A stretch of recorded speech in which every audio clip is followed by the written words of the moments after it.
ನಿನ್ಗೆ ನಿನ್ ಲೈಫಲ್ಲಿರೋ ಒಂದು ಭಯ ಅಂದ್ರೆ ಏನು? ಅಮ್ಮನ್ ಕಳ್ಕೊಳ್ತೀನಿ. ಯಾಕೆ?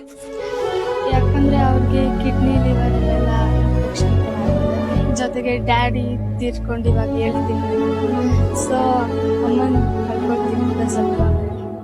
ಸೊ ಇವಾಗ ಈ ವಿಡಿಯೋ ನೋಡ್ತಿರೋರಿಗೆ ಏನಾದ್ರು ಹೇಳ್ಬೇಕು ಅಂತಿದ್ರೆ ಏನ್ ಹೇಳ್ತೀರಾ? ನಮ್ಮ ಮನೇಲಿ ನಾನು ನನ್ನ ತಮ್ಮ ಮಾತ್ರ ಇರೋದು, ಅಪ್ಪ ತೀರ್ಕೊಂಡಿದ್ದಾರೆ.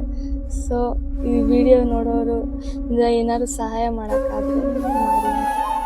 ನಮ್ಮ ಅಮ್ಮಂಗೆ ಹುಷಾರಿಲ್ಲದೆ ಆಗಿ ಇವಾಗ ಸುಮಾರು ಟೈಮ್ ಆಯಿತು. ನಮ್ಮ ಮಮ್ಮಿನ ಉಳಿಸ್ಕೊಡಿ ಅಂತ ಕೇಳ್ಕೊಳ್ತೀನಿ ಎಲ್ಲರಿಗೂ.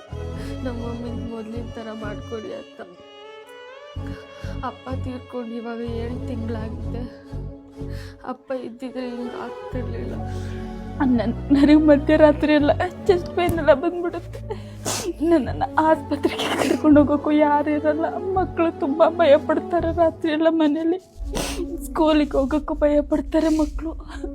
ಅಮ್ಮನಿನ್ನ ಬಿಟ್ಟು ಹೋಗಲ್ಲ ನಾವು ಅಂತ ಸಣ್ಣ ಪುಟ್ಟ ಆ್ಯಕ್ಟಿಂಗ್ ಮಾಡಿ 300, 400, 500 ಅಂತ ತಂದು ಕೊಡ್ತಾರೆ. ಪಾಪ 1 ರೂಪಾಯಿನ ಅವ್ರಿಗೆ ತಗೊಳ್ಳಲ್ಲ ಅವರು. ಅದರಲ್ಲಿ ಅಕ್ಕಿ ಎಲ್ಲ ಸಾಲ ತಂದು ಮನೇಲಿ ನೋಡ್ಕೊತಾರೆ.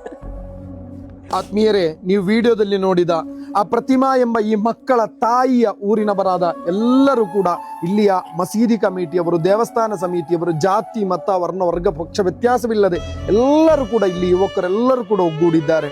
ಅತ್ಯಂತ ಜೆನ್ಯೂನ್ ಒಂದು ವಿಷಯವಾಗಿದೆ. ಯಾವುದೇ ಫೇಕ್ಗಳಲ್ಲಿ ಇಲ್ಲ. ಈ ಊರಿನ ಎಲ್ಲರನ್ನು ಸಾಕ್ಷಿಪಡಿಸಿ ಈ ಮಕ್ಕಳ ತಂದೆ ಇಲ್ಲದ ತಬ್ಬಲಿಯಾದ ಈ ಮಕ್ಕಳ ತಾಯಿಯ ಜೀವ ಬದುಕಿಸಲು ನಿಮ್ಮೊಂದಿಗೆ ಸಹಾಯ ಕೇಳ್ತಾ ಇದ್ದೇವೆ. ಆತ್ಮೀಯರೇ, ಈ ತನಕ ಆ ಕುಟುಂಬಕ್ಕೆ ಎಲ್ಲ ರೀತಿಯಲ್ಲಿ ನೆರವಾಗಿದ್ದು ಈ ಊರಿನವರಾಗಿದ್ದಾರೆ. ಆದರೆ 22 ಲಕ್ಷ ಎಂಬ ಆಸ್ಪತ್ರೆಯ ದಾಖಲಾತಿಯಾಗಿದೆ. ಇಷ್ಟೊಂದು ದೊಡ್ಡ ಮೊತ್ತ ಆ ಕುಟುಂಬಕ್ಕೋ ಈ ಊರಿನವರಿಗೋ ಜಮಾಯಿಸಲು ಸಾಧ್ಯವಿಲ್ಲ. ಬಡವರಾಗಿದ್ದಾರೆ. ಕುಗ್ರಾಮವಾಗಿದೆ ಮಡಿಕೇರಿಯ ಬೋಯಿಕೇರಿಯಲ್ಲಿರುವಂತಹ ಈ ಊರಿನವರು. ಇವರ ಕೈಯಲ್ಲಾಗಿ ನಿಮ್ಮ ಕೈಯಲ್ಲಾಗುವ ಸಹಾಯ ಹಸ್ತ ನೀಡಿ ಆ ಸಹೋದರಿಯನ್ನು ಜೀವನಕ್ಕೆ ಮರಳಿ ತರಲು ನೀವೆಲ್ಲರೂ ನಮ್ಮೊಂದಿಗೆ ಸಹಕರಿಸಬೇಕು ಎಂದು ಈ ಊರನ್ನು ಸಾಕ್ಷಿಪಡಿಸಿ ನಿಮ್ಮ ಮುಂದೆ ಸಹಾಯ ಕೇಳುತ್ತಾ ಮಾತುಗಳಿಗೆ ವಿರಾಮ. ಜೈ ಹಿಂದ್, ಜೈ ಕರ್ನಾಟಕ. ಅಸ್ಸಲಾಮು ಅಲೈಕುಂ, ನಮಸ್ಕಾರ.